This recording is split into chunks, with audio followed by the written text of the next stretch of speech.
If you like this video, please consider supporting me on Patreon. For just $1 a month, your name can appear at the beginning of this and many other upcoming videos. You don't understand, Spike. I have a perfect library book return record. Had a perfect record. Oh!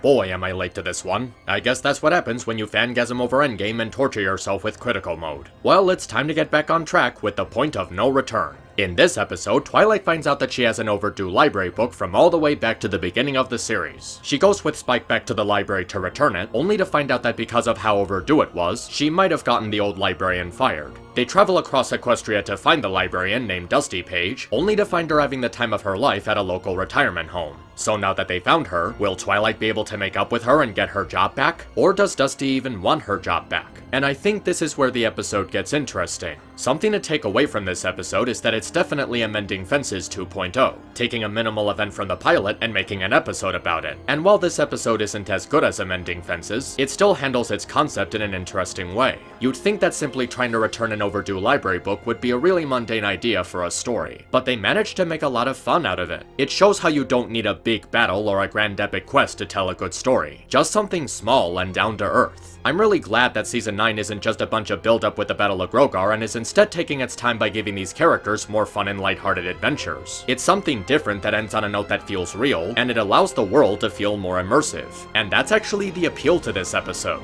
It has a low-key slice-of-life tone that takes a simple idea and plays straight with it, while keeping the characters consistent. Some people have wrongfully criticized this episode as just being another Twilight freakout episode, but what helps to make it work here is that it takes a different approach to the concept. Her motivations in this episode are very different compared to Lesson 0 and A Royal Problem. In this episode, she emphasizes that the important thing was getting her friend's job back and how the late fees and perfect record weren't the top priority. Neither of these things was as important as seeing the right thing being done by her librarian friend. This is actually a pretty smart portrayal of Twilight's characteristics, taking her anxiety and molding it into an example of taking responsibility for your mistakes. She goes through all this trouble not to fix a perfect record, but to right a wrong that she thought she committed. Twilight is prone to overreacting, so it's in character for her to go through all this trouble. But Dusty takes a moment to help Twilight settle down and relax, explaining how not getting the book returned on time actually changed her life for the best. She used to do everything in her power to hold on to her perfect record, but after she lost it, she was free to look into other possibilities. The way she sums up losing that record as finding freedom shows how trying to keep it was like a little prison of her own making. Now she can explore other interests and partake in other hobbies, and seeing her doing all these other things is a lot of fun. She has a really active and energetic personality, practically thriving in the new life that she's had since leaving the library. She explains how her obsession with perfection was a flaw in her personality,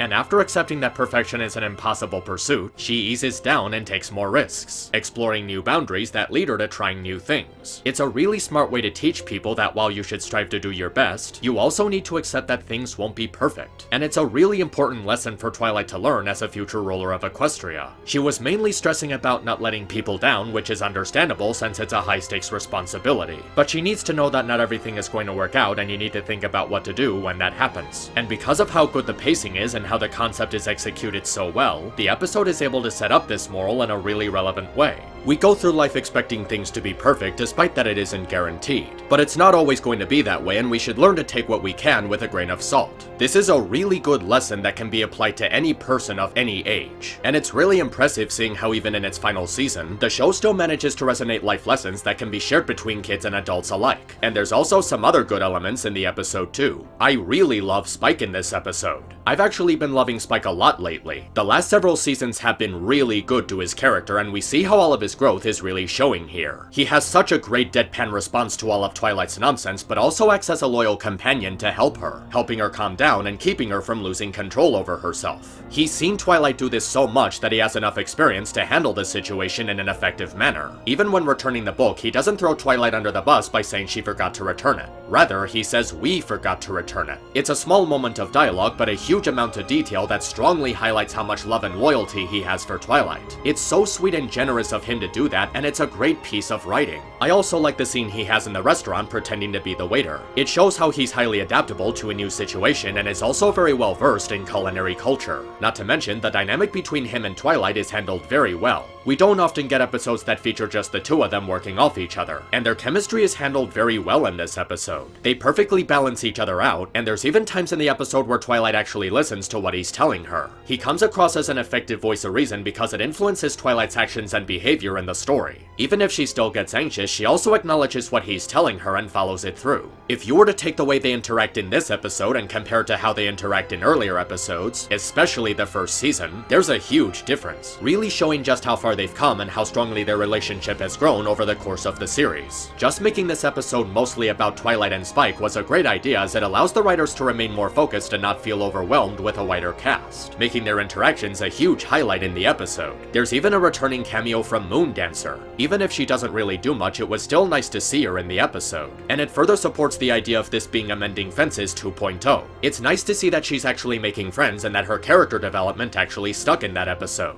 There's also a nice parallel in the scene, as Twilight tells Spike she used to have lunch with Dusty Pages while she was still in the library. Now here's Moondancer having regular lunch meetings with one of the new librarians. It really shows just how sort of alike she and Twilight actually were, as in more than just their character models swapping colors. The Point of No Return is a really good example of how less is more. I really love how this series is staying true to the core of the series, just allowing the characters to focus on building relationships and interact with each other. The characters are great, the moral is handled in a relevant way, the story is well paced, and it manages to have a lot of fun with a really simple idea. With this episode, Season 9 continues to deliver, and I can't wait to see what happens next. So until next time, take care of yourselves and stay awesome. This is Map signing out.